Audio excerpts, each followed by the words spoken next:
Hello guys, welcome to my channel maths radiation. Hello students, आज के video में हम देखेंगे एक्सरसाइज 8.1, उसका क्वेश्चन नंबर 1। देखो, हो सकता है कि लास्ट वीडियो जो था उसमें थोड़ा बहुत कंसेप्ट आपका क्लियर नहीं हुआ है, तो वो हम यहाँ पर ट्राई करते हैं कि वो सारा सॉल्व हो जाए। ठीक है। Find the area of the region bounded by the curve y square is equal to x and the lines x is equal to 1 and x is equal to 4 and the x axis in the first quadrant। देखो, first quadrant में जितना हिस्सा आता है उतना ही हिस्सा आपको consider करना है। सबसे पहली ज़रूरी चीज़ जो आपको पता होनी चाहिए वो ये है कि y square is equal to x जो है वो इक्वेशन क्या होगा वो आपको पता, मतलब ये क्या है वो पता होना चाहिए। तो ये मैं आपको बता दूँ, ये पैराबोला है और आपको हर एक पैराबोला को पहचानना भी है और उसको ड्रॉ भी करना है कि आप उसको कैसे ड्रॉ करोगे, मतलब कि कौन सी साइड आएगा वो भी आपको पता होना चाहिए। ये राइट हैंड साइड का पैराबोला है, तो लाइक दिस, इस टाइप का कुछ पैराबोला मतलब इक्वेशन बनेगा आपका। फिर इसमें दो लाइनें हैं, एक्स इज़ इक्वल टू 1 और एक्स इज़ इक्वल टू 4। तो ये हो जाएगी एक्स इज़ इक्वल टू 1 वाली लाइन और ये हो जाएगी एक्स इज़ इक्वल टू 4 वाली लाइन। बराबर, this is x is equal to 1, x is equal to 4। आपको फर्स्ट क्वाड्रेंट में और क्या बोला है दूसरा कि हाँ, ये दोनों लाइन से जो कवर हो रहा है वो, और उसमें भी क्या बोला गया है कि फर्स्ट क्वाड्रेंट में है वो। तो यहाँ से देख के पता लगा सकते हैं हम कि ये जो रीजन में यहाँ पे शेडेड कर रहा हूँ, बराबर, हाईलाइट से कर लेते हैं हम इसको शेड। ये हिस्सा जो है वो हमें पूछा गया है कि इसका एरिया कितना होगा। अब मैं आपको एक चीज़ दिखाता हूँ कि या तो हम हॉरिजॉन्टल स्ट्रिप्स लगाएंगे या तो वर्टिकल। तो जितना हो सके उतना वर्टिकल स्ट्रिप लगा के देखो तो अच्छा रहेगा। मतलब कि ये कि मैं इसमें वर्टिकली एक ऐसा छोटा सा हिस्सा चूज़ करूँ। तो ये हिस्से में आपको दो ही चीज़ देखनी है, यहाँ पे होता है पॉइंट P, यहाँ पे होता है पॉइंट Q। ठीक है। अब यहाँ पे लिखना क्या है वो समझ लो पहले, कि यहाँ दिख रहा है कि फ्रॉम द फिगर, अच्छा इसका नाम हम दिख लेते हैं यहाँ पे कि ये जो पॉइंट है ना इसके नाम दे देता हूँ मैं, A, B, इसको C और इसको D। ये ABCD जो कर्व है उसका एरिया हमें फाइंड करना। From the figure it is clear that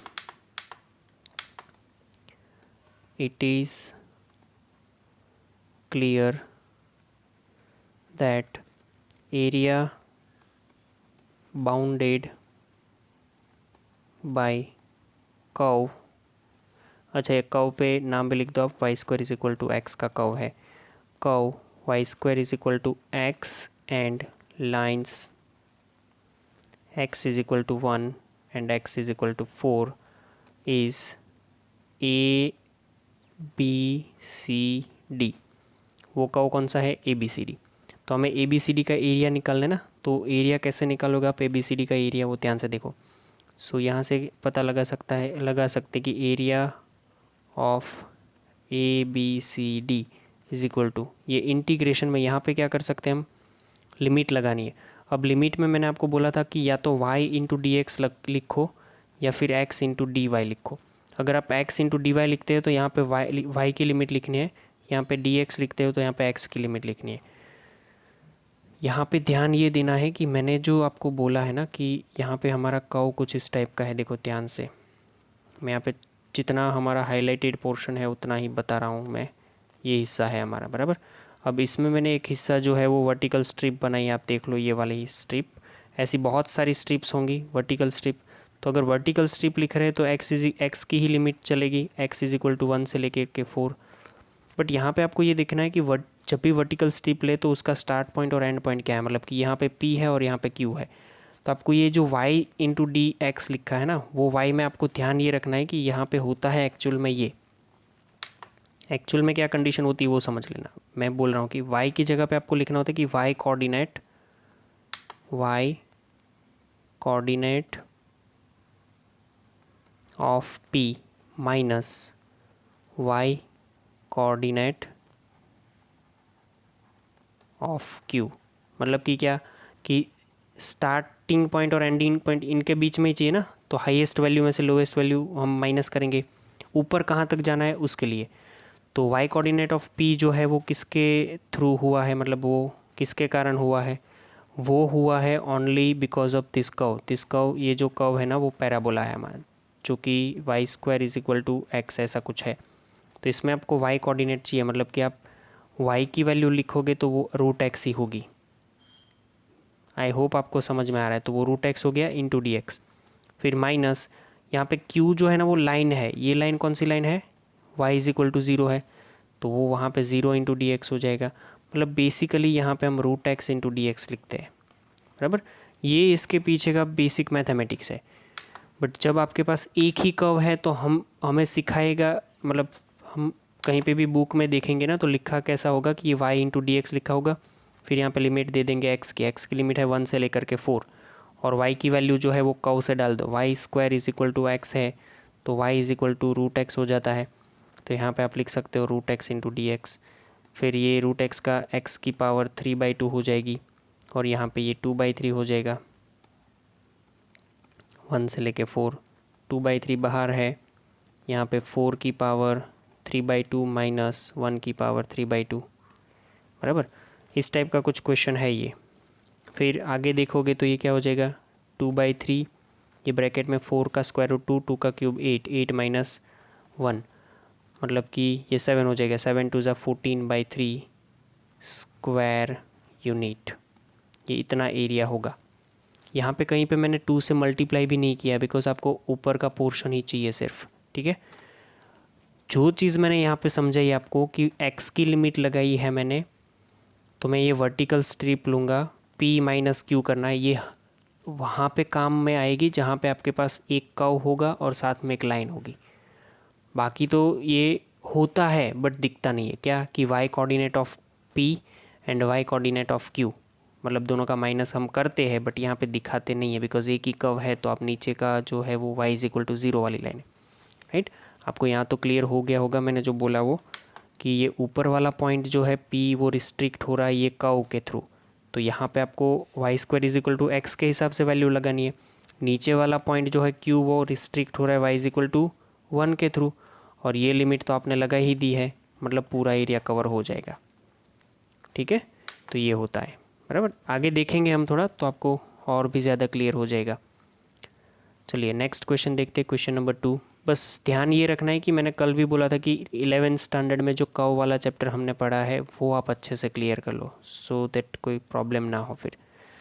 find the area of the region bounded by y square is equal to 9x, x is equal to 2 and x is equal to 4। ये same question है, मैं यहाँ पे सिर्फ आपको hint देने वाला हूँ। आपको पता है कि ये जो y square is equal to 9x वाला क्वेश्चन है, मतलब ये पैराबोला है, वो भी राइट हैंड साइड ही आएगा।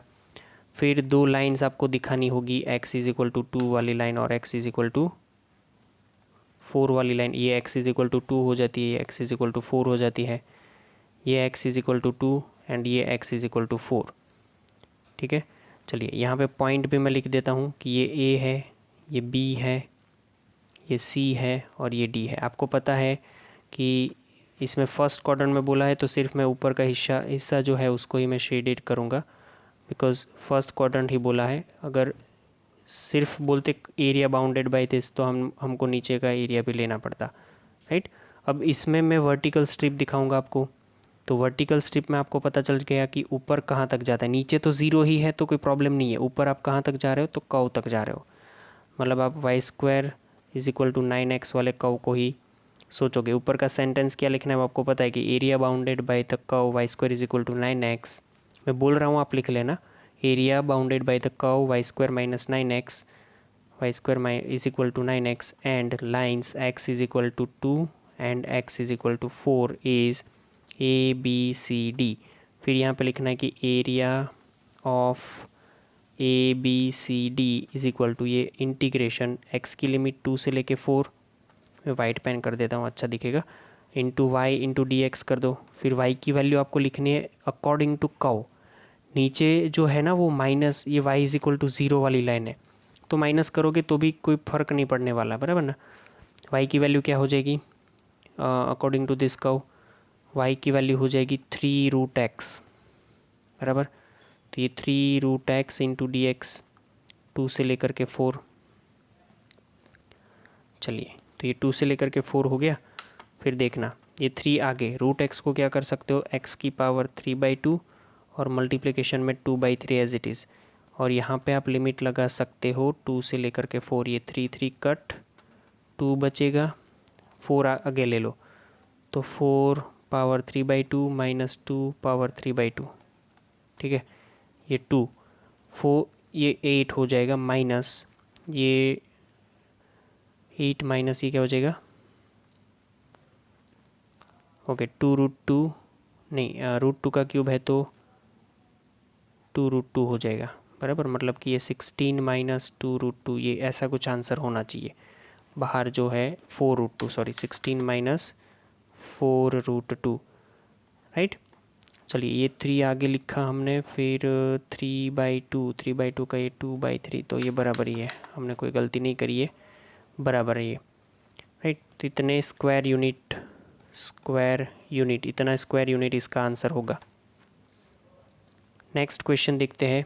देखना क्वेश्चन के हिसाब से फिगर बनेगा, फिगर के हिसाब से आप डिसाइड करोगे। तो इसमें मेन चीज़ जो है ना वो कर्व याद रहेंगे वही है। देखो यहाँ पे बोला गया है कि x² is equal to 4y, y square मतलब area bound of the region bounded by x² is equal to 4y, y is equal to 2, y is equal to 4 and y axis in the first quadrant. आपको इसमें reference y axis का दिया गया है, और दूसरा आपको ये भी बोला गया है कि यहाँ पे जो पैराबोला है आपको देख के पता चलेगा कि y is equal to 4y, मतलब कि ये पैराबोला अपवर्ड आएगा, राइट। और 2 लाइनें बोली गई है, वो लाइनें हैं, कौन सी लाइनें हैं, ये y is equal to 4 and ये दूसरी लाइन कौन सी है, y इज इक्वल टू में 2 वाली लाइन। तो अब हम क्या करेंगे इन दोनों लाइन को, मतलब यहाँ पे आपको ये अच्छा रहेगा। देखो रीजन तो पता चल गया कि कौन सा लेना है, बट इसमें मैं वर्टिकल लूँ ना, उससे अच्छा कौन सा रहेगा पता है, हॉरिजॉन्टल रहेगा, बिकॉज इसमें लिमिट जो है वो आपको हॉरिजॉन्टल की अच्छे से मिल रही है, बराबर।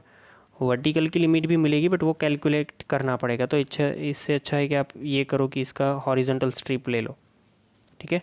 हॉरिजॉन्टल स्ट्रिप में भी स्टार्टिंग पॉइंट एंडिंग पॉइंट होता है, ये P होता है, ये Q होता है। इसमें आपको लिखना ये पड़ेगा, ऊपर का सेंटेंस सेम आएगा, एरिया ऑफ ABCD ही आपको यहाँ पे भी यही सेम लिखना है। This is A, B, C और D।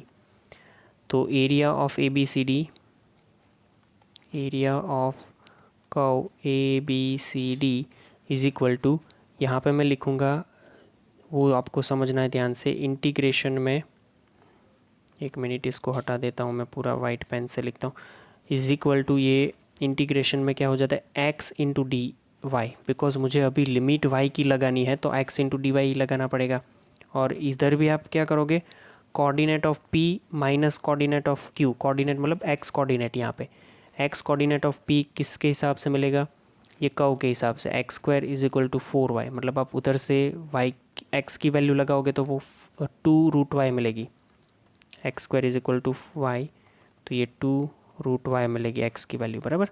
और यहाँ पे तो ये line x is equal to 0 वाली है ही, तो वहाँ पे वो माइनस करने की ज़रूरत नहीं, मतलब लिमिट यहाँ पे लगेगी 2 से लेके 4, x की वैल्यू हो जाएगी 2√y इंटू डी वाई, 2 आगे y की पावर 3/2 मल्टीप्लाई 2/3, कुल मिला करके यहाँ पे लिमिट भी लिखनी है 2 से 4, कुल मिला करके 4/3, ये 4 ब्रैकेट 3/2 माइनस 2 ब्रैकेट 3/2, तो ये 4/3 एज इट इज़। यहाँ पे 4 का स्क्वायर रूट करोगे तो 2 का क्यूब हो जाएगा 8, माइनस यहाँ पे ये हो जाएगा कुछ 2√2, बराबर। तो ये जो भी है वो इसके हिसाब से कुछ आंसर रहेगा आपका कि 32 माइनस 8√2 अपॉन में 3, ये स्क्वायर यूनिट, इतने स्क्वायर यूनिट का आंसर आपका रहेगा, ठीक है। फर्स्ट क्वाड्रेंट बोला है तो मैंने पीछे वाला पोर्शन जो है वो यहाँ पे नहीं कंसिडर किया है, वो आपको एक समझना है ध्यान से। Now we are going to discuss question number 4। अब देखो क्वेश्चन नंबर 4 जो है बहुत इजी क्वेश्चन है, बस आपको पता होना चाहिए कि इलिप्स कौन से टाइप का है। Find the area bounded by the region ellipse x² / 16 y² / 9 is equal to 1। आपको पता होना चाहिए पहले कि अगर मुझे इलिप्स ड्रॉ करना है तो ये इलिप्स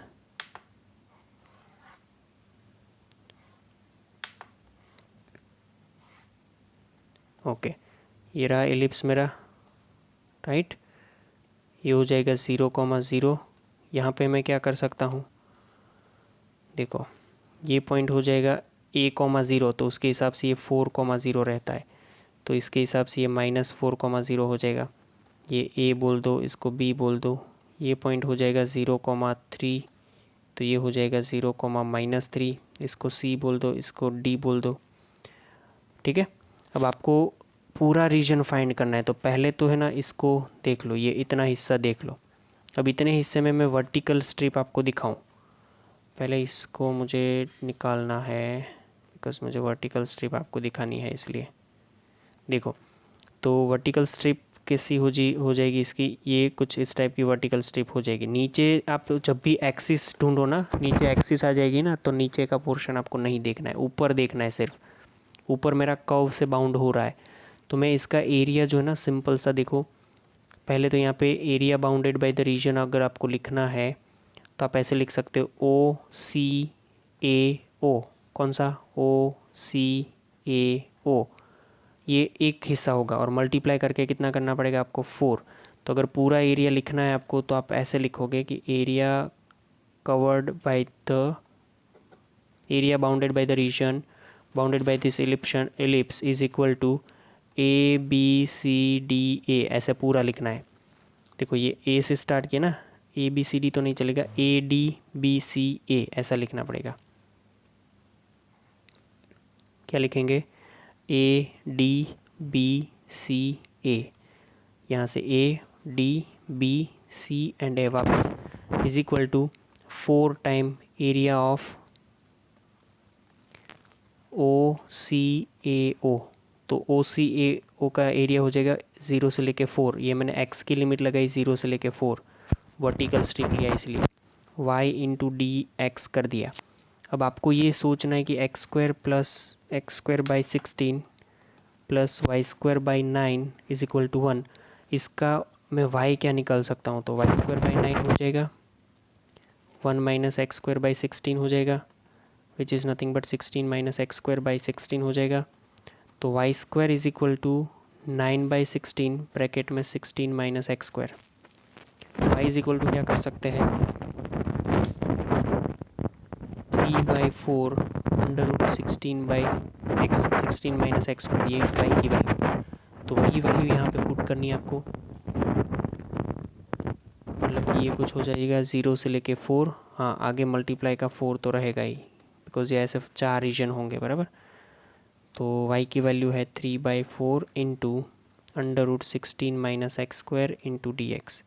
आप 3/4 बाहर निकाल दो, 4 × 3/4, 0 से लेके 4, ये 16 - का x² into dx।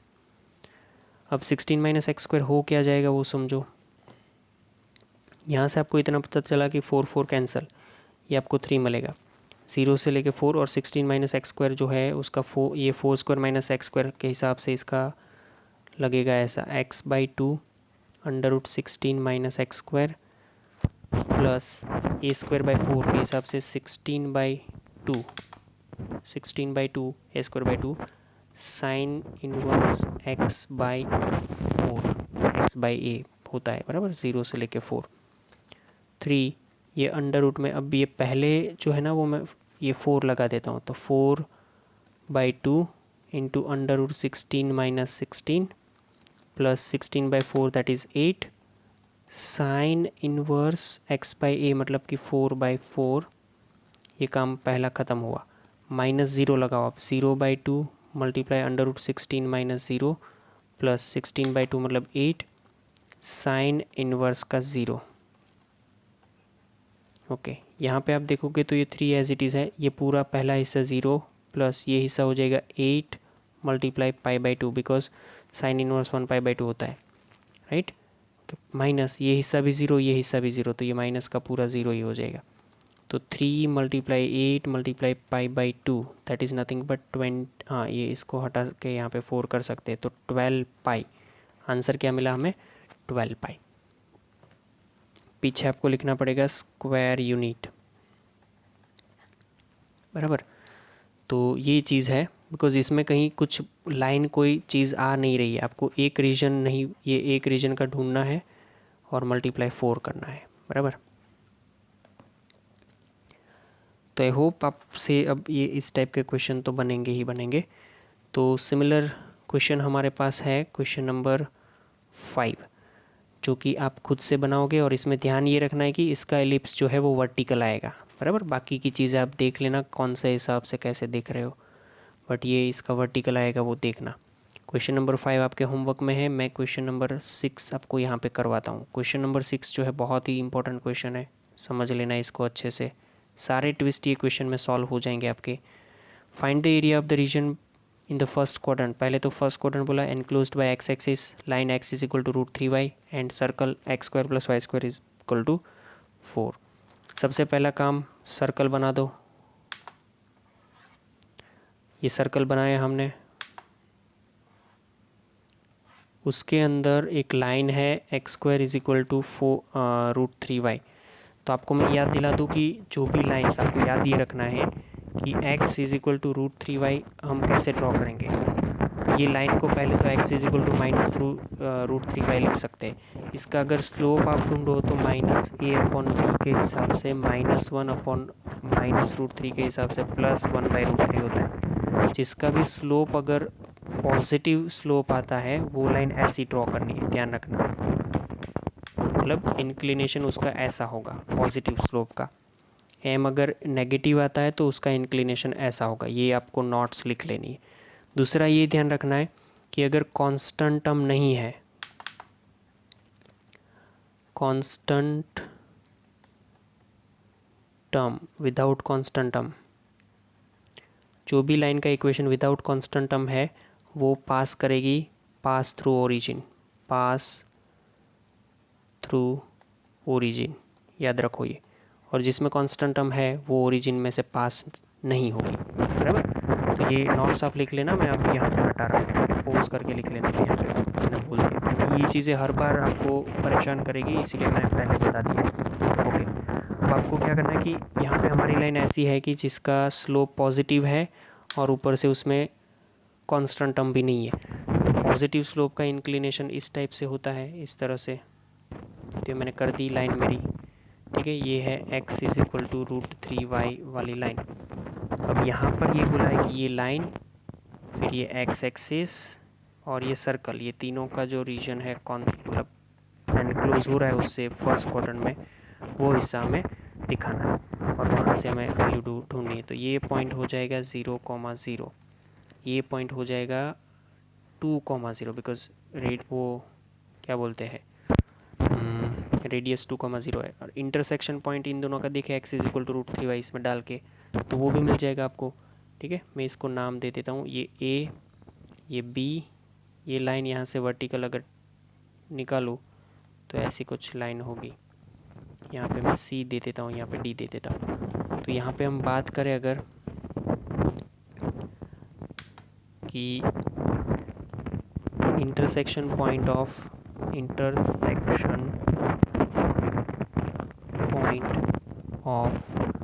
Line x is equal to √3y and circle x square plus y square is equal to 4। उसका इंटरसेक्शन पॉइंट कैसे मिलेगा, आप इसमें डाल दो value. x is equal to में √3y है तो √3y का square plus y square is equal to 4y square is equal to 4, y square is equal to 1, y is equal to plus और minus 1।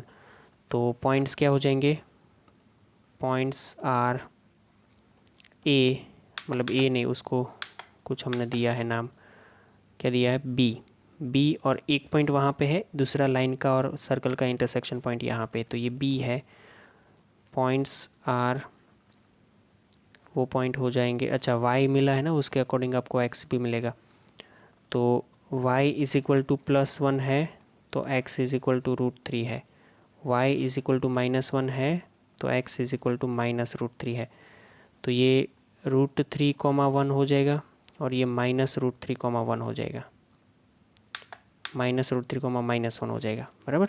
x is equal to √3y है तो हमारा point ये जो है वो क्या हो जाएगा, -√3, b जो है वो क्या हो जाएगा, +√3, 1 हो जाएगा। और ये पॉइंट जो है -√3, -1, जिसका कोई काम नहीं है बट फिर भी मैंने यहाँ पे बताया। अब हमें एरिया जो फाइंड करना है वो यहाँ पे लिख रहा हूँ कि एरिया ऑफ कौन सा हो जाएगा, देखो ओ, ये जो पॉइंट है ना इसको ओ बोल दो, ओ बी डी सी ओ, OBDCO, यहाँ से लेके ऐसे घूम करके ऐसे यहाँ पे ये वाला एरिया पूरा इज इक्वल टू, मैं दो एरिया निकाल रहा हूँ, एरिया ऑफ ट्राइंगल, मतलब ये जो पहला है ना area triangle OBC plus area of BDCB curve, BDCB। ये जो भी यहाँ पे शेप बना है उसको मैं यहाँ पे रिक्रिएट करता हूँ। इतना आपको ये देखना है कि नीचे तो एक्स एक्सिस आ गई तो ज़ीरो हो जाएगा अगर वर्टिकल स्ट्रिप लिया तो। बट अगर ये ट्राइंगल की बात करें तो उसमें ऊपर का हिस्सा किससे एनक्लोज हो रहा है, ऊपर का हिस्सा जो है वो एनक्लोज हो रहा है लाइन से, और यहाँ पे अगर वर्टिकल स्ट्रिप लेंगे तो वहाँ पे ऊपर का हिस्सा एनक्लोज हो रहा है सर्कल से। तो दोनों में सेपरेट करने का रीज़न ये है कि ऊपर का एरिया जो एनक्लोज हो रहा है ना वो चीज़ सेपरेट है, दोनों में एक ही नहीं है। हम क्यों ऊपर की चीज़ देखते, बिकॉज नीचे एक्स एक्सिस आ गई है, अगर नीचे भी कोई लाइन होती तो नीचे का हिस्सा भी देखना पड़ता, वो क्वेश्चन भी आगे हम करेंगे, बराबर। तो यहाँ पे देखना ये है कि जब तक आपके पास ट्राइंगल है लाइक दिस, तो यहाँ पे लिमिट आपको 0, x इज इक्वल टू 0, यहाँ 0 से लेके x इज इक्वल टू √3, तो 0 से लेके √3 और y इंटू DX प्लस ये √3 से लेकर के कहाँ तक जाओगे आप, √3 से लेकर के 2 तक, और उसमें क्या देना है हमें, सर्कल का जो y है उसके हिसाब से, बराबर। ये ध्यान रखना है, दोनों में y ही है बट एक में y होगा, यहाँ पे आप पेंसिल से लिख देना, this is due to line और this is due to circle. ये सर्कल के हिसाब से मिलना चाहिए, वो लाइन के हिसाब से। क्यों मैंने बताया, क्योंकि ऊपर जो जहाँ पे जाके रुकता है ना वो एनक्लोज होता है। एनक्लोजन देखो, ऊपर का हिस्सा देखो फिर से कि इसमें अगर वर्टिकल स्ट्रिप हमने बनाई तो ऊपर जाके ख़त्म कहाँ से होगा, लाइन से, है ना। फिर ये हिस्सा देखो, इसमें अगर वर्टिकल स्ट्रिप बनाई तो ये ऊपर जाके ख़त्म किससे होगा, ये हिस्सा सर्कल का है तो सर्कल का वाई लिखो। यही दिमाग लगाना है कि ख़त्म कहाँ हो रहा है। अगर नीचे एक्सिस के सिवा किसी और से ख़त्म हो रहा है तो नीचे का भी देखेंगे, ठीक है। मतलब उस टाइम हम क्या करेंगे, अपर माइनस लोअर। अब अभी नीचे लोअर माइनस करने का कोई मतलब नहीं है, बिकॉज लोअर चीज़ जो है वो y इज इक्वल टू 0 ही है, तो माइनस करोगे तो भी वही आएगा, राइट। चलिए, तो अभी ये हिस्सा y का जो है वो लिखना है, वो ड्यू टू लाइन लिखना है। तो आपके पास लाइन जो है x is equal to √3y है, तो y इज इक्वल टू क्या हो जाएगा, x अपॉन √3 लिख दो यहाँ पे, x upon √3 into DX plus यहाँ पे जो लिखना है √3 इंटू 2, तो वो सर्कल के हिसाब से लिखना है। सर्कल आपके पास x² + y² is equal to 4 है, तो उसका आप लिखोगे क्या, y² is equal to 4 - x²। अब y is equal to √4 - x² हो जाएगा, तो ये √4 - x², राइट। दोनों में लिमिट अलग अलग है, दोनों में लिमिट लगा करके काम करो, आगे आपका काम हो जाएगा। तो पहले x/√3 जो है उसका x²/2 √3 हो जाएगा, लिमिट लगा दो 0 से लेके √3 प्लस इसका तो थोड़ा बड़ा बनेगा ना, x/2 into √4 - x² plus a²/2 sine inverse x/a, ये √3 से लेकर के 2, √3 यहाँ पे डाल दो, x का स्क्वायर मतलब √3 का स्क्वायर मतलब √3 का स्क्वायर, ये 1/√3 बाहर निकाल देता हूँ, 1/2 √3 बाहर, √3 का स्क्वायर 0 का स्क्वायर प्लस यहाँ पे भी x/2 है, तो वो 2/2 √4 - 4 प्लस a²/2 के हिसाब से वो 4 होना चाहिए था, ये हमारा थोड़ा मिस्टेक हो गया है, ये 4 है। 4/2 मतलब 2 साइन इनवर्स, हाँ यहाँ पे भी 2 है ना, ये भी 2 है हमारा, देखो इसको भी मैं 2 लगा देता हूँ। साइन इनवर्स 2/2 माइनस ये हिस्सा जो है वो बोलेगा कि √3 भी लगाना है, तो √3/2 √4 माइनस √3 का स्क्वायर। आप लोग समझ पा रहे हो ना मैं कहाँ पे लिमिट लगा रहा हूँ, प्लस 2 इंटू साइन इनवर्स √3/2। चलिए आगे का काम पहले क्लियर करते हैं, फिर इसका सॉल्यूशन लेंगे हम। कि ये तो 1/2 √3 था, मल्टीप्लाई में ये √3 का स्क्वायर मतलब कि 3 हो गया, बराबर। तो प्लस ये हिस्सा पूरा ज़ीरो हो जाएगा, ये हिस्सा जो है 2 इंटू साइन इनवर्स 1 मतलब π/2, तो 2 मल्टीप्लाई π/2 इतना पता चला। माइनस में यहाँ पे ये हिस्सा जो है ना वो √3/2 मल्टीप्लाई 4 माइनस का 3 मतलब 1 हो जाएगा, तो वो नहीं लिख रहा हूँ मैं। फिर प्लस ये 2 इंटू साइन इनवर्स क्या है √3/2, that is nothing but π/3, 3/2 √3 plus ये निकल करके पाई माइनस ये √3/2 प्लस ये 2π/3 प्लस नहीं माइनस, बिकॉज ब्रैकेट ओपन हुआ है। अब इन दोनों का आप वो कर दो, मतलब साथ में लिख दो, तो 3/2 √3 माइनस √3/2 और प्लस पाई माइनस 2π/3। आप देख पाओगे कि यहाँ पे अगर आप थोड़ा बहुत सोचो ना तो ये कैंसिल होकर √3 हो जाएगा, तो √3/2 minus √3/2 0 plus pi minus 2π/3 is nothing but π/3, तो आंसर इज़ π/3 स्क्वायर यूनिट, बराबर। तो आज का हम यहाँ तक रखते हैं। आपको क्लियरली 5 या 6 क्वेश्चन जो भी हुए हैं, 6 क्वेश्चन है आई थिंक, हाँ, तो 6 क्वेश्चन क्लियरली सॉल्व करने हैं और इसके अकॉर्डिंगली एग्जाम्पल भी सॉल्व करने हैं होमवर्क में, और वो मुझे सेंड करना है, ठीक है। Thank you. तो गाइज थैंक यू।